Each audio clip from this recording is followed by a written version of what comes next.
जय हिंद दोस्तों, मैं सूरज चौहान स्वागत करता हूं आपका अपने यूट्यूब चैनल राज एकेडमी दीवा में। तो आज हम लोग चर्चा करने वाले हैं अपने वही पुराने चैप्टर की, जिसका नाम था चैप्टर नंबर 5 प्रेसिपिटेशन, जिसके हम पार्ट 3 में आ चुके हैं। ये हमारा लास्ट पार्ट होगा, इसके आगे आपका लेसन ख़त्म हो जाएगा। क्लियर है। इससे पहले जब हम आगे बढ़ते हैं, इससे पहले हम आपको बता देते हैं कि इससे पहले हमने देखा था रेनफॉल्स 3 टाइप के थे। देखिए, हमारे वीडियोस उसी समय रिकॉर्ड होते हैं और उसी समय शूट होते हैं, उसी समय हम उसका अलग अलग पार्ट बना देते हैं। हम अलग से कोई पार्ट बनाते नहीं हैं उसी समय, तभी तो हमारे पीछे वही सारी चीज़ें पहले से ही पड़ी हुई रहती है।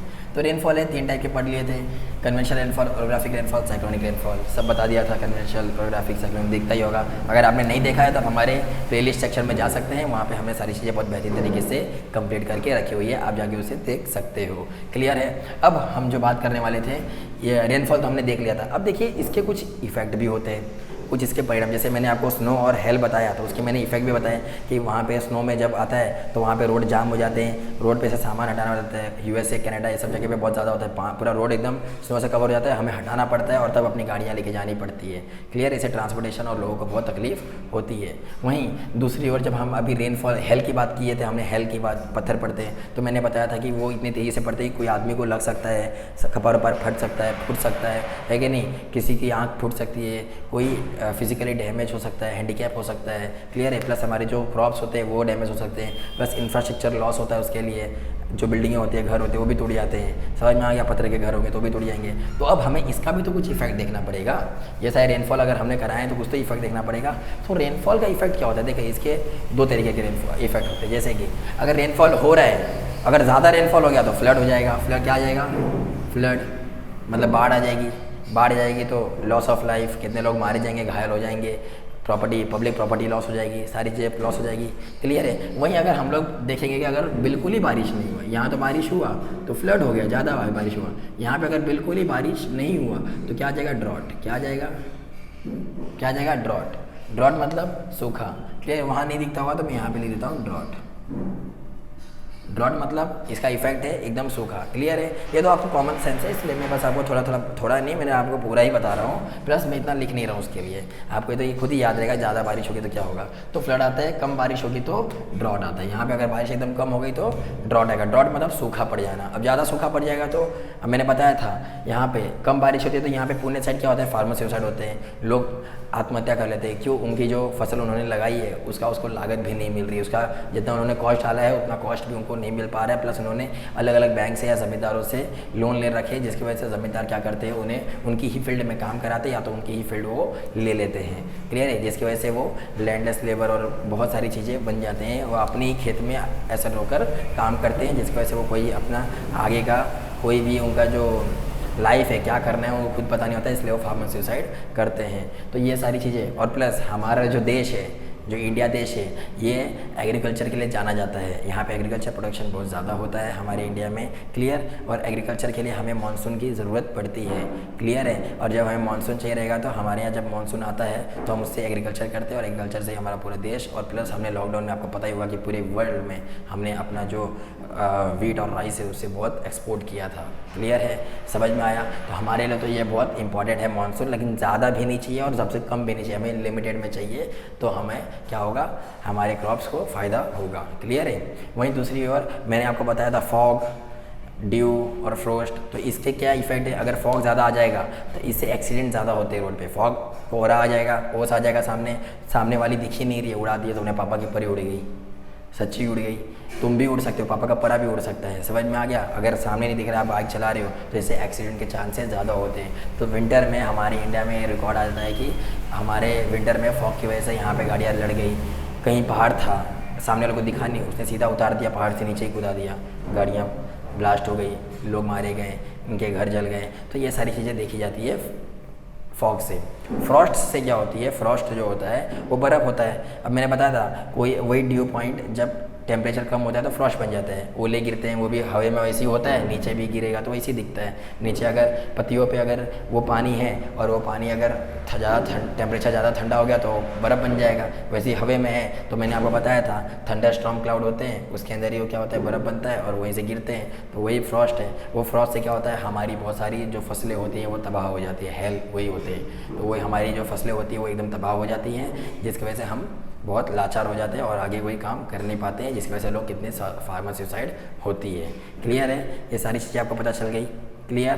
प्लस मैं आपको बता देना चाहता हूँ कि यही जो रेनफॉल है, इस रेनफॉल को अगर देखा जाए वर्ल्ड में कि कौन सबसे wettest place of the world, देखो यहाँ पे मैं लिख रहा हूँ wettest place of the world, तो तुम बोलोगे सर वेटेस्ट मतलब गीला, ऐसी ज़मीन जो बहुत गीली है और पूरी दुनिया में सबसे ज़्यादा गीली है, ऐसी जगह कौन सी है जो दुनिया में सबसे ज़्यादा गीली है? गीली होने के लिए वहाँ पे रेनफॉल होना चाहिए, तो सर ये इक्वेटर पे होगा कहीं? तो आपकी ये जानकारी के लिए बता दूं कि इक्वेटर में नहीं, ये हमारी इंडिया में ही है। ये साइड जो दिख रहा है आपको, इस साइड मेघालय, इस साइड है, इसको बोलते हैं मेघालय। और ये मेघालय वही जगह है जहाँ पे हमारी 3 मेन, मेघालय में एक जगह है जिसका नाम है चेरापूंजी, ठीक है। क्लियर। चेरापूंजी करके एक जगह है वहाँ पे, उसी मेघालय में चेरापूंजी में ये जो जगह है वो सबसे wettest place of the world में अपना नाम रिकॉर्ड किया गया है। मेघालय में क्यों इतनी बारिश होती है? क्योंकि वहाँ पे 3 पहाड़ है जिसका नाम है गारो, खासी, जैंतिया। ये 3 पहाड़ है जिनके वजह से वहाँ पे पूरे साल बारिश होती है, ओरोग्राफिक रेनफॉल होती रहती है। क्लियर है, समझ में आ गया? तो आप बाद में पढ़ोगे, आपको बस इतना बता दिया कि wettest place of the world कहाँ है, मेघालय में, चेरापूंजी में। क्लियर है। अब आपको मैं बताता हूँ कि कैसे हम इस पानी है, हम पता करते हैं ना यहाँ पे इतना रेनफॉल हुआ, यहाँ पे 20 सेंटीमीटर रेनफॉल, 20 mm रेनफॉल कैसे हुआ, पहले से हम रफ करते हैं। क्लियर।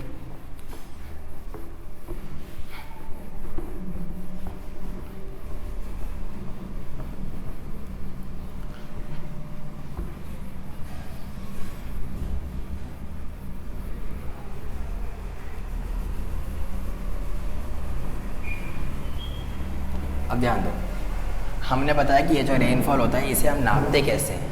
तो देखिए इसके लिए कुछ नहीं किया जाता है, एक बड़ा सा क्या लिया जाता है, ऐसा लिया जाता है, एक डब्बे से लिया जाता है, इसके अंदर क्या किया जाता है, बोतल को रखा जाता है। क्या किया जाता है, बोतल को रखा जाता है, एक बोतल को, ठीक है। उस बोतल में एक कुप्पी जैसी चीज़ें लगाई जाती है, ठीक है। समझ में आ गया? कुप्पी को क्या बोलते हैं? जैसे आपको ये बोलना है तो कोई आप बकेट ले सकते हो, ठीक है, बकेट इसको बोलते हैं, कुप्पी नहीं बोलेंगे, हमारे शहर में कुप्पी बोलते हैं इसको बोलते हैं फुनेल, फिनेल बोलते हैं, फिनेल नहीं फुनेल, ठीक है। और ये है हमारे पास बॉटल, और साइड में एक हमारे पास जार होगा,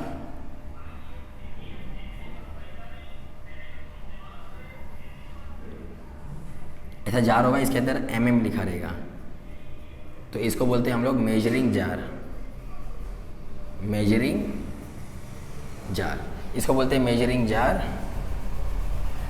जार। मतलब ये जार है, इसके अंदर 1 2 3 4 5 6 7 8 9 ऐसे ऐसे दिए रहेंगे। प्लस इसको ग्राउंड से 30 सेंटीमीटर ऊपर रखा जाता है। कितना? 30 सेंटीमीटर इसको ग्राउंड से ऊपर रखा जाता है। जब इसको 30 सेंटीमीटर ग्राउंड से ऊपर रखा जाएगा तो इसको क्यों रखा जाता है? क्योंकि साइड का पानी इसके अंदर उड़ के ना आए। समझ में आ गया? जब रेन हो, यहाँ पे कहाँ गया वो, ये है, ठीक है। जब रेन हो यहाँ पे तो ज़मीन का पानी यहाँ पे कीचड़ उड़ के इसके अंदर ना आए, इसके लिए इसको 30 सेंटीमीटर ऊपर रखा जाता है। क्लियर है? तो देखिए ध्यान दीजिए, इसके अंदर 2 चीज़ें, ये तो बकेट हो गया, ये वाला, ये बकेट हो गया, इसको बोलते हैं फ्यूनल, इसको बोलते हैं बॉटल, इसको बोलते हैं मेजरिंग जार। और प्लस ये ग्राउंड है, ग्राउंड से ऊपर इसको रखा जाता है, ग्राउंड से ऊपर इसको 30 सेंटीमीटर ऊपर रखा जाता है। 30 सेंटीमीटर इसलिए क्योंकि साइड का पानी इसके अंदर ना आए। अब इसके अंदर जितना पानी स्टोर होगा, मान लो कि इतना पानी स्टोर हुआ, तो ये लोग कैसे नापेंगे? इस पानी को उठाएंगे और इस जार के अंदर डालेंगे। इस जार के अंदर जब डालेंगे तो अगर वो 1 सेंटीमीटर 1 mm में आएगा, ठीक है। अगर 1 mm पानी हुआ तो ये लोग बोलते हैं कि अगर 1 mm पानी हुआ तो 1 mm equals to 1 lakh litre, 1 lakh litre पानी 1 स्क्वायर किलोमीटर में आया है, 1 स्क्वायर किलोमीटर में बरसा है। क्लियर? मतलब अगर इसके अंदर पानी अगर स्टोर हुआ, क्लियर है, तकरीबन 3-3 घंटे में देखा जाता है इसे, 3 घंटे में, 3 हार्स में अगर देखा जाता है कि अगर 3 आवर्स में देखा जाता है कि अगर 1 mm पानी स्टोर हुआ तो इसका मतलब 1 mm का मतलब होता है इसको इसमें डाला जाएगा, और देखेंगे अगर 1 mm के लिक्विड में आ रहा है तो बोलेंगे 1 mm मतलब इस पूरे स्क्वायर किलोमीटर में, मतलब स्क्वायर मतलब ऐसा होता है, एक स्क्वायर बनाने का, और स्क्वायर किलोमीटर बोला है 1 स्क्वायर किलोमीटर, तो इसका मतलब 1 किलोमीटर ऐसा, 1 किलोमीटर ऐसा, किलोमीटर ऐसा और 1 किलोमीटर इसका, तो इसको ही बोलेंगे ना 1 स्क्वायर किलोमीटर। 1 किलोमीटर मतलब 1 किलोमीटर एरिया में 1 स्क्वायर किलोमीटर एरिया में 1 लाख लीटर पानी स्टोर हुआ है। अगर वही बोलो कि अगर 2 mm हुआ है तो 2 लाख लीटर्स पानी पूरा यहाँ पे गिरा है। अब एक बात बताओ, बहुत सारा पानी तुमने गिराया, एक बोतल था नीचे, उसके ऊपर बहुत पानी गिराया एक ही साथ, सारा पानी आएगा क्या बोतल में? नहीं। लेकिन जब आपको पता है कि मैंने एक बकेट पानी इसमें गिरा दिया था, तकरीबन 10 लीटर पानी गिराया था, और इसमें कितना स्टोर हुआ है? 1 लीटर। तो आप क्या अनुमान दोगे? ठीक है, मैंने 1 लीटर पानी गिराया और इसमें स्टोर हुआ था, इसका मतलब अगर 1 mm अगर पानी इसके अंदर स्टोर हुआ है तो इसका मतलब मैंने कितना गिराया था? 10 लीटर। तो मतलब 10 litre is equal to 1 mm हुआ। तो उसी तरीके से जब पूरे बारिश होती है तो सब में थोड़ी गिर रहा है, इसमें सारा पानी थोड़ी आ रहा है, थोड़ा बहुत आ रहा है, तो जितना आएगा वो देखेंगे और पता चलेगा कि कितना पानी यहाँ गिरा था, तो मालूम पड़ जाएगा कि हाँ 1 mm। तो यहाँ पे हम क्या लिखेंगे? 1 mm अगर रहेगा तो उसको क्या बोलेंगे? 1 mm रहेगा उसको क्या बोलेंगे? 1 लाख लीटर पानी होता है। क्लियर है? समझ में आ गया? तो वही अगर बताओ 1 mm मतलब 1 लाख लीटर पानी होता है, तो वही मुझे बताओ कि अगर 2 mm रहेगा तो 2 लाख लीटर होगा। तो ये तो हमारा हो गया रेन का। लेकिन सर आपने बताया था प्रेसिपिटेशन स्नो में भी होती है, स्नो में भी होती है, तो अगर यहाँ पे सर मान लो कि यहाँ पे स्नो गिर रहा है, क्या गिर रहा है? स्नो गिर रहा है। अब स्नो तो इसमें आके बैठेगा, और स्नो ज़्यादा जगह लेता है, धीरे धीरे स्नो जाएगा और इसमें आके ऐसा ऐसा स्नो बड़ा सा हो जाएगा। अगर ये स्नो इसमें हम पलट देंगे तो ये ज़्यादा तक चला जाएगा, 120 तक चला जाएगा, 120 mm तक चला जाएगा। अगर इतना स्नो हो रहा है तो उसको देखेंगे कि इतना स्नो अगर हो रहा है तो क्या बोलते हैं इसको? अगर 120 mm तक अगर स्नो तुमने, अगर ये तो रेन वाटर था, ये है स्नो, तो क्या बोला जाता है? अगर 120 mm तक अगर तुमने स्नो अपने पास स्टोर किया है तो उसकी वैल्यू जो होती है वो होती है 10 mm तक। 10 mm रेनफॉल तक होगी। कितनी होगी? 10 mm लिक्विड फॉर्म में देखोगे तो रेनफॉल में होगी, ठीक है। और वही 10 mm, अब यहाँ पे हमें तो पता है 1 mm कितना है? 1 लाख लीटर। तो वही 10 mm कितने का हो जाएगा? 10 लाख लीटर। इसका मतलब यहाँ पे कितनी बारिश हुई है? 10 लाख लीटर की बारिश हुई है। क्लियर है? उम्मीद है आपको समझ में आया होगा कि जब हम रेन देखते हैं तो 1 mm यहाँ स्टोर हो गया, तो 1 mm उलाट के इसमें देखेंगे मेजरिंग जार में देखेंगे तो अच्छा 1 mm हो गया, इसका मतलब 1 लाख लीटर की बारिश हुई है। वहीं अगर स्नो की बात होगी तो स्नो तो बहुत बड़ा होता है, तो स्नो को पिघलने देंगे। जब देखेंगे तो अगर एक स्नो अगर 120 mm में अगर स्नो आपको मिला है तो उसको ही जब देखेंगे मिलीमीटर में मिला है, तो वही आप जब उसको लिक्विड में देखोगे तो पिघल के थोड़ा हो जाएगा, तो 10 mm का हो जाएगा। और 10 mm का मतलब होता है 1 लाख लीटर, तो 1 mm का होता है 1 लाख लीटर, तो 10 mm का होगा 10 लाख लीटर। क्लियर है? उम्मीद है आपको ये समझ में आया होगा। क्लियर है? बहुत बेहतरीन था, मतलब बहुत छोटा सा था, इतना कुछ था नहीं इसमें रॉकेट साइंस, आपको बस इतनी समझनी थी, इतना ही था आपका। प्लस आपने कहीं कहीं देखा होगा एसी ड्रेन भी होता है। एसी ड्रेन देखा होगा आपने। एसी ड्रेन क्या होता है? वही इवोपरेशन होता है, नीचे से पानी जाता है, भाप बनता है, वो किसके साथ मिल जाता है? कुछ हार्मफुल गैस के साथ मिल जाता है, जैसे नाइट्रिक एसिड और सल्फरिक एसिड, नाइट्रोजन ऑक्साइड और सल्फर डाइऑक्साइड, यही एसिड होते हैं, इनसे मिल जाता है। और मिलने के बाद जो रेन होगा वही एसिड रेन कहलाता है। जब वो एसिड रेन होगा तो वही, एक बार एसिड रेन हुआ था हमारे ताजमहल पे, तो ताजमहल का रंग सफ़ेद से पीला हो गया था। वही सेम एसिड रेन हुआ था हमारे नहीं, यूएसए के स्टैचू ऑफ लिबर्टी पे, जो दरिया में है। स्टैचू ऑफ लिबर्टी पहले थी कैसी, ये क्या नाम है इसका, रेड कलर की थी, कॉपर की बनी हुई थी। आज क्लाइमेट चेंज की वजह से वो थोड़ी सी ग्रीन और ब्लूइश में दिखती है, और हालांकि पहले से ज़्यादा सुंदर दिखती है, जबकि वो क्लाइमेट चेंज का एक मैटर है, तो उसके ऊपर भी एसिड रेन हुआ है, जिसकी वजह से उसका रंग बदल गया, रस्टिंग हो गई है, कोरोजन हो गया, जिसकी वजह से वो ऐसे हो गई है। तो इसी को बोलते हैं एसिड रेन। इतना बड़ा कुछ था नहीं इसके अंदर, नॉर्मल था कि एसिड, सल्फरिक एसिड और नाइट्रोजन ऑक्साइड, नाइट्रिक एसिड और सल्फरिक एसिड जब मिलती है तो इससे ही एसिड रेन गैस जब हमें मिलती है, तो वही पानी जब इस गैसों से रिएक्ट करती है, केमिकली रिएक्ट करती है, तो ये एसिड रेन में बदल जाती है। जहाँ भी गिरती है वहाँ पे थोड़ा सा डैमेज होता है, वेदरिंग और इरोजन होते हैं। क्लियर है? आई होप आपको ये समझ में आया होगा। यहाँ पे आपका लेसन खत्म हुआ। क्लियर है? मिलते हैं आपसे अगले पार्ट में, अगले वीडियो में। तब तक के लिए आप हमारे वीडियो को लाइक कीजिए, अपने दोस्तों में ज़्यादा से ज़्यादा शेयर कीजिए, और हमारे राज एकेडमी दीवा को सब्सक्राइब कीजिए। मिलते हैं आपसे अगले वीडियो में, अगले पार्ट में नहीं, अगले वीडियो में, पार्ट 3 तक आपका वीडियो खत्म हो गया। अगले पार्ट में अगले वीडियो में मिलते हैं, तब तक के लिए जय हिंद।